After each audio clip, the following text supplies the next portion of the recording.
నమస్తే. ఇన్నాళ్ళు నన్ను సపోర్ట్ చేస్తూ, ఎంకరేజ్ చేస్తూ మీ ప్రేమని నాకు అందిస్తున్న ప్రతి ఒక్కరికి కృతజ్ఞతలు. అలాగే ఈ వీడియో కూడా ఖచ్చితంగా మీకు ఉపయోగపడుతుంది. లైక్, షేర్ అండ్ సబ్స్క్రైబ్ చేసి మీ సపోర్ట్‌ని నాకు అందించండి. అలాగే ఈ వీడియో పట్ల మీకున్న అభిప్రాయాన్ని కామెంట్ సెక్షన్‌లో కామెంట్ చేసి తెలియజేయండి. ఇప్పుడు వీడియోని చూద్దాం. సూర్యోస్మి, నేను మీ విక్రమాదిత్య. ఆరోగ్యమే మహాభాగ్యం, ఆరోగ్యం భాస్కరాధీనం. ఆదివారం మద్యం మాంసం మైదనం వద్దు, ఆరోగ్యం ఐశ్వర్యం వద్దు. మీరు ఆచరించండి, 10 మందిని ఆచరింపచేయండి. ఆచరించండి, ఆరోగ్యవంతులుగా ఉండండి. ఆచరించండి, ఐశ్వర్యవంతులు కండి. ఆచరించండి, ఆనందంగా జీవించండి. సూర్యోస్మి. నమస్తే. Welcome to our channel. నేను పద్మిని. ప్రస్తుతంతో పాటు ప్రముఖ ఆధ్యాత్మికవేత్త, సూర్యోపాసకులు, sun spiritual society founder Vikramaditya గారు ఉన్నారు. మాట్లాడదాం. సార్ నమస్తే సార్. సూర్యోస్మి తల్లి. సార్ ముందుగా మీకు తొలి ఏకాదశి శుభాకాంక్షలు సార్. మీకు కూడా తొలి ఏకాదశి శుభాకాంక్షలు. ఆషాఢ మాసంలో తొలి ఏకాదశి అంటే ఇక పండగలే శుభాకాంక్షలు. అంతే. మనం ప్రతి నెల ఏదో చెప్పుకుంటూ ఉంటాం. ఇంక చెప్పుకోవడమే పని. ఆషాఢ మాస ప్రారంభమే అసలు చాలా వైభవంగా ఉంటుంది ఈ మాసం అంతా అని ఖచ్చితంగా చెప్పుకోవచ్చు. ఎందువల్ల అంటే ఈ మాసంలో ఉండేటటువంటి పర్వదినాలు అటు వరాహిదేవి నవరాత్రులతో మొదలుకొని ఇప్పుడు మనం మాట్లాడుకున్న సుదర్శన జయంతి, గురు పౌర్ణమి, తొలి ఏకాదశి, అయ్య బాబోయ్, అసలు అన్ని రోజులు మహిమాన్వితమైనటువంటి రోజులు. ఖచ్చితంగా సప్తమి, విశ్వంబర వైవస్వత సప్తమి, సప్తమి గురించి మాట్లాడుకుంటాం. వైవస్వత సప్తమి ఇట్లా చెప్పుకుంటూ పోతే ప్రతి రోజుకి ఒక ప్రాముఖ్యత ఉండటం. ఇక దక్షిణాయనం కూడా ఇదే మాసంలో ప్రారంభం కావటం, ఇక యోగ నిద్రలో స్వామి ఉపక్రమించడం అనేది ఈ ఏకాదశి నాటి నుంచే మొదలవుతుంది. దేవసైన ఏకాదశి అని కూడా పిలుస్తారు. ఇక స్వామి యోగ నిద్రలో సైన ఏకాదశి, స్వామి యోగ నిద్రలో ఉంటారు కాబట్టి ఇంకాస్త ఎక్కువ జాగ్రత్తగా మనల్ని గమనిస్తూ ఉంటారు. మరి ఈ 6 నెలలు, 4 నెలల తర్వాత ఆయన మేల్కుంటారు, కానీ ఈ 6 నెలలు కూడా దక్షిణాయనంగా చూస్తారు. మరి ఏ ఏకాదశి చేసినా చేయకపోయినా తొలి ఏకాదశి, ముక్కోటి ఏకాదశి ఖచ్చితంగా చేసుకుంటాం మన వాళ్ళందరూ కూడా చాలా అద్భుతంగా. మరి ఈ ఏకాదశికి మీరు విశేషంగా రామేశ్వరంలో ఉండటం అదృష్టవంతులు. మరి మేము ఎలా ఆ ఏకాదశిని వినియోగించుకోవాలి ఒక్కసారి.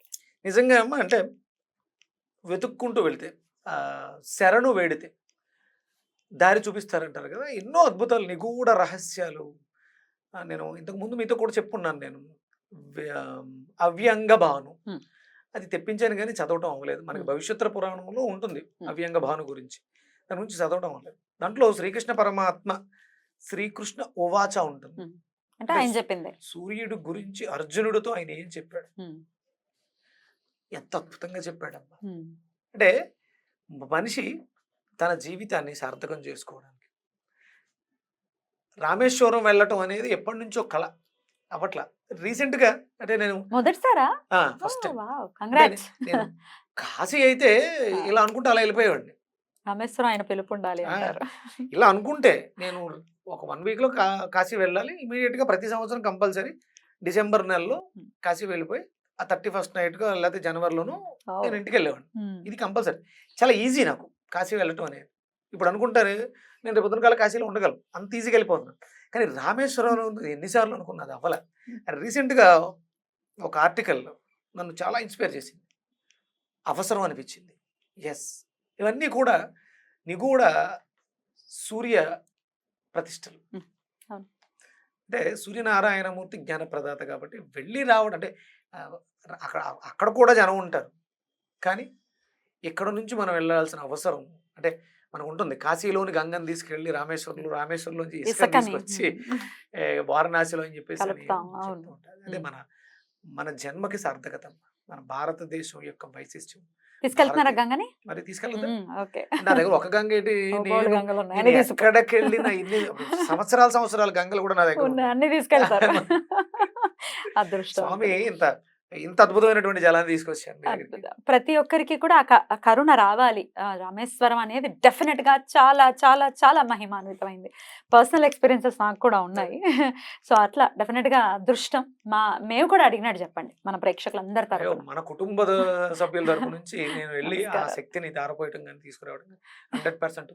మీ ఆత్మలన్నీ కూడా నాలో ఐక్యం చేసుకుని అక్కడికి వెళ్ళి ఈ భౌతిక దేహాన్ని అంటు పెట్టుకున్నటువంటి కర్మలు, ప్రారంధ కర్మల్ని నేను అక్కడ ప్రక్షాళన చేసి వస్తాను. అద్భుతం. ఇంకో విషయం చెప్పనా, మనకి మన జ్యోతిష్ శాస్త్రంలో అష్టమం ప్రారంభ కర్మలు ఉంటాయి. ప్రారబ్ధ కర్మల్ని దగ్ధం చేసుకోవడం ఎలాగా అనడానికి స్వామి అద్భుతమైనటువంటి మంత్రాన్ని ఇచ్చారు. సూర్యనారాయణమూర్తి ప్రేరణ దీనికి మనం ఒక ఎపిసోడ్ చేద్దాం దాని మీద. నెక్స్ట్ ఎపిసోడ్ దాని గురించి చెప్తాం, ఎందుకంటే ప్రారబ్ధ కర్మల వల్లనే ఇబ్బంది పడుతుంది. ఆ నామాన్ని స్మరించడం ద్వారా నేను తర్వాత చెప్తా. ఆయన తప్పకుండా. నాకు ఇచ్చారు. నేను మొన్న ఆదివారం పుష్యమి నక్షత్రం రాజు దాన్ని నేను రికార్డ్ చేశా. ఆ, స్టూడియోకి వెళ్ళి స్టూడియో ఫోన్ చేసి ఇది అర్జెంటుగా నా కుటుంబానికి వెళ్ళాలి, ఆ, ఈ మంత్రం ప్రతి ఇంట్లోనూ ప్రతి నోటులోనూ నానాలి.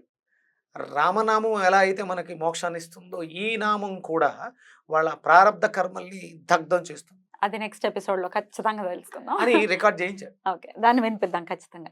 అయితే ఇక తొలేకాశి ఏకాశి అని అనడం అలవాటు. తొలేకాదశి చాతుర్మాస దీక్ష కూడా ప్రారంభం కాబోతుంది. అటు పవన్ కళ్యాణ్ గారు కూడా చేస్తున్నట్టుగా ఆయన ప్రకటించడం అసలు అద్భుతం కదా. ఏమి నిజంగా politician అండి. ఆయన మొన్న వీడియోలో చూశాను. నా అంటే నా హిందూ ధర్మం ఇది హిందువులందరూ ఆచరిస్తున్న ధర్మం. ఈ ధర్మానికి సంబంధించి ఎక్కడైనా ఒక్క మాట తప్పుగా మాట్లాడినా ధర్మం రక్షిత అన్నాడు. ఆయన రక్షిస్తున్నాడు. ఆయన కంటే నాకు పార్టీ ఫీలింగ్స్ లేవు, పొలిటికల్ ఫీలింగ్స్, వీటి గురించి మాట్లాడాలి ఇట్లాంటి పొలిటీషియన్సే కావాలి కదమ్మా. ఇది రైట్, ఇదే Exactly, కరెక్ట్. అంటే పూర్వం రాజులు ఏం చేసేవారు, ఇప్పుడు ఆయన అది చేస్తారు.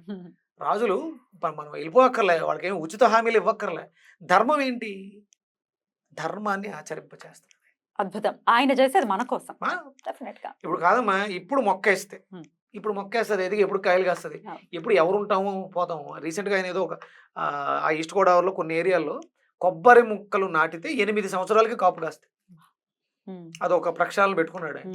అంటే మనకి ఆంధ్రప్రదేశ్ అంటే ఇప్పుడు మనకి కోనసీమ కొబ్బరికి ఫేమస్, కానీ మిగతా రాష్ట్రాలతో పోల్చుకుంటే మనకు తక్కువగా ఉందంట. అందుకని కొబ్బరి చెట్లు పెంచాలి. పెంచాలి. దానివల్ల రైతుకి మేలు చేస్తుంది, దాహార్తిని తీస్తుంది, ఆరోగ్యాన్ని ఇస్తుంది. అద్భుతం. అలాగే 30,000 మంది ఆడపిల్లలు మిస్సింగ్ కేసెస్ అనేవి జరిగాయి పోయిన ప్రభుత్వాలు, మనకు తెలుసు. ఆ తల్లిదండ్రుల కడుపు కోత ఆయనను డెఫినెట్ గా కదిల్చింది. డెఫినెట్ గా అట్లా ఆ పిల్లల్ని నేను ఖచ్చితంగా మళ్ళీ తీసుకొస్తాను వెనక్కి అని పూనుకుని ఉన్నారు. ఆయన తీసుకొచ్చే దక్షత ఆయనకు ఉంది కాబట్టి ఆ విషయంలో కూడా ఆయన విజయం సాధించాలని మనస్ఫూర్తిగా కోరుకుంటున్నాను. అదేంటమ్మా మీరు తొలి ఏకాదశి గురించి మాట్లాడుతూ పవన్ కళ్యాణ్ కి భజన చేస్తున్నారేంటి? భజన కాదు సార్, కాదమ్మా, ఇట్లాంటి వాళ్ళు అంటే అరుదుగా వస్తారు, మరి కాదు, చెప్పొద్దు. అదే చెప్పేది. ఇప్పుడు మనం మన రెడ్ టీవీ మొదలు పెట్టిన తర్వాత మనం ఏకాదశుల గురించి మాట్లాడుతున్నాం. అంటే చేసిన ఫలితం ఊరికే పోదు కదా. ఒక నాయకుడిని తీసుకొచ్చి మన ముందు నించోబెట్టి ఎక్కడో మోడీ ఉన్నాడు కాదు, ఇక్కడ మనకు కూడా ఉన్నాడు అని పవన్ ఉన్నాడు. ఖచ్చితంగా. పవన్ అంటే ఎవరు? వాయుపుత్రుడు. అవును.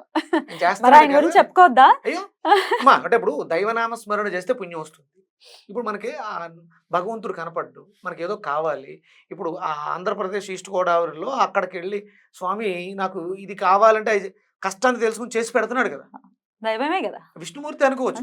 అంతే. అది ఇప్పుడు శంకు చక్కెర గదాలతో వచ్చేస్తాడా ఏంటి? ఆయన మనిషి రూపంలోనే వస్తాడు. ఆయన అందుకే మన కోసమేనేమో ఆ సినిమా చేశారు కదా, గోపాల గోపాల గోపాల. శ్రీకృష్ణ పరమాత్మ నిజంగానే వచ్చాడు. కృష్ణుడే.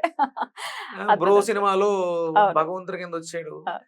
అంటే అవన్నీ ఊరికే జరగవు. అప్పట్లో మనం ఎన్టీ రామారావు గారిని చూసాం. ఇప్పుడు మళ్ళీ అలాంటి నాయకుడు సినిమా తెర నుంచి వచ్చి ప్రజల్లో ఉండి ప్రజలకు అవసరమైన ఆయన మాట్లాడుతుంటే ఆ హుందాతనం ఎంత Exactly. అద్భుతంగా ఉందమ్మా. మాట్లాడుకోవడంలో తప్పులేదు ఆయన గురించి.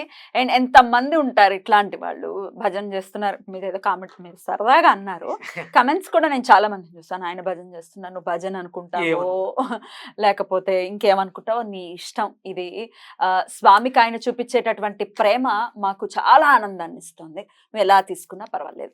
సరే సరే, అయితే విషయంలోకి వచ్చేద్దాం. మరి తొలి ఏకాదశి ఏం చేయమంటారు? ఇప్పుడు ఈ ఆషాఢ మాసంలో వచ్చే తొలి ఏకాదశికి మనం పేలాలు తినడం అనేది సంప్రదాయంగా పెట్టాం. బెల్లంతో తయారు చేసిన పేలాలు తినడం అనేది, అంటే ఆ పేలాలు తినకపోతే మనలో రాక్షసత్వం పెరుగుతుంది అని చెప్పేసి రాక్షసులు అయిపోతాం అని చెప్పేవారు. ఆ తత్వం మనలో పెరిగిపోతుంది కాబట్టి పొద్దుటే అభ్యంగన స్నానం, సూర్యోదయానికి పూర్వమే అభ్యంగన స్నానం చేసి అలక్ష్మీ దోష పరిహారార్థం, జ్యేష్ఠాదేవి వెళ్ళిపోవడానికి చాలా మంచి రోజులమ్మ. మనం ఏదైనా మార్చుకోవాలనుకుంటే ఈ ఆషాఢ మాసంలో వచ్చి ఈ తొలి ఏకాదశిని అలక్ష్మీ దోష పరిహారార్థం నువ్వుల నూనెని ఒంటికి రాసుకుని అభ్యంగన స్నానం చేసి తెలగపిండిని పేలాలతో చేసిన దాన్ని తింటాం.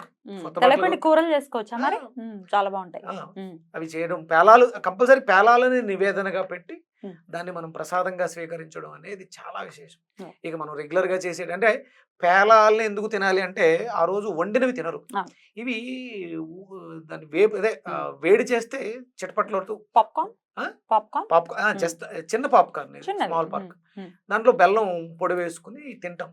మామూలుగా అయితే ఆ వండనవి సగ్గు బియ్యంతో చేసినటువంటి వాటిని అంటే అల్పాహారం తీసుకుంటారు ఏకాదశి ఉపవాసాలు చేసేవాళ్ళు, ఏమీ తినకుండా ఉండడం కోసం. కానీ ఆ రోజు కంపల్సరీ మనం ఈ పేలాలు. పేలాలు ఉండలు తినడం అనేది సాంప్రదాయం. అది ఇక చేసుకుని నామస్మరణ, ఏ నామంతో స్వామిని కొలవమంటారు? అనంత నామాలు ఉన్నాయి. ఏ నామం నమో చెప్తారు? నారాయణాయ అష్టాక్షరి Hmm. అష్టాక్షరి మంత్రాన్ని పారాయణం చేయడం ద్వారా, ఉగ్రం వీరం ద్వారా ఆ మంత్రాన్ని పఠించడం ద్వారా, అంటే మన ఇష్టం, మన ఓపిక. ఏ నామము, రామనామమే. రామకోటి ఈ మధ్య మళ్ళీ రామకోటి కూడా రాస్తున్నారా? రాస్తున్నారు, రాయాలి. బా. అంటే భగవంతుడికి మనం ఒక నెలలో 2 ఏకాదశులు ఆయనకి కేటాయించడం అనేది ఇంత అద్భుతమైనటువంటి జీవితాన్ని, తింటే అరుగుతుంది, తినడానికి ఇస్తున్నాడు, కట్టుకోవడానికి బట్ట ఉంది, కృతజ్ఞత తెలియజేయడానికి టైం లేదు, టైం దొరకట్లేదు, ఆ మాత్రం కేటాయించకపోతే ఎందుకు? అవును. అందుకని ఏకాదశులు చెయ్యండి. మనం మనం మధ్యలో మాట్లాడుకున్నాం గుర్తుందా, ఎలక్షన్ల ముందు ధర్మం గెలుస్తుంది, ధర్మమే గెలుస్తుంది. గెలిచింది, నడుస్తోంది. నడుస్తుంది. అదృష్టం ఆయన ఉన్నాడు, వింటున్నాడు, ఇది చెప్పాము, అదే జరిగింది, జరుగుద్దమ్మా. అంటే నమ్మకంతో చెయ్యాలి, మన బాధ్యత మనది. అందుకని భగవంతుడు ఉన్నాడు, ఒక శక్తి ఉంది, మనకు అన్ని ఇస్తుంది అన్న నమ్మకంతో నామస్మరణ చేయండి. 100% ముందు ఫస్ట్ ఆరోగ్యాన్ని ఇస్తుంది, స్థిమితాన్ని ఇస్తుంది, తర్వాత మనకి ఏం కావాలో అవన్నీ ఇస్తుంది. తప్పకుండా. Definitely. చాలా అద్భుత సార్, మీకు తొలి ఏకాదశి శుభాకాంక్షలు తెలియజేస్తూ నమస్కారం సార్. థ్యాంక్ యూ తల్లి. సూర్యోస్.